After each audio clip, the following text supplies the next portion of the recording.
Hello everyone, welcome to Study Automation. In this video, we will see how we can resolve course course policy error.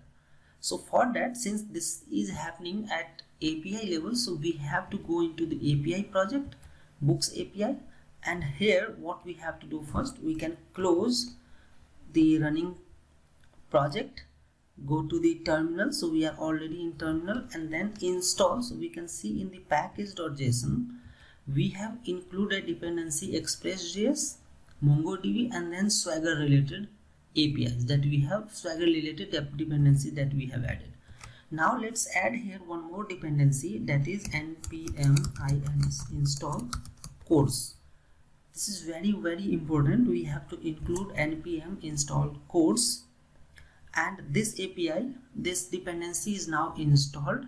What we have to go into the mongodb.js file, go to the top of this, and here you have to import, so we can say const course equal to require, and then we can say course. So we have to import this course, and after that, whenever you can see we have app.express, after that you can do app.use, and here you can simply pass this course, right? So after using the express app, you have to just write app.use course. It will be enabled for all the routes that we have. Now let's go into the app. Now let's run this npm. So here we can simply write node mongodb.js, click enter.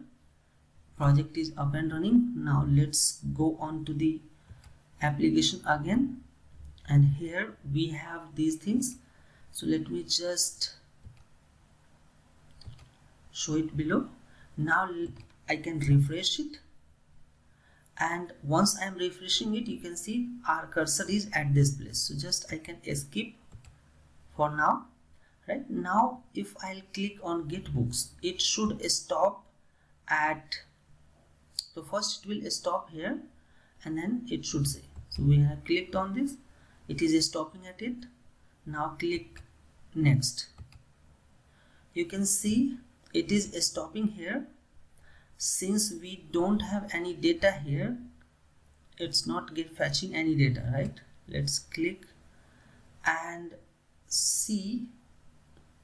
Okay, we can go on network tab just to check whether this happened successfully or not. In network tab, we can say this was the first call that we made, and we get course error. Now here we are getting 200. We can go on preview, and from preview we can see that we are getting the data from the response. So in this array we have one data, title, ID, and title.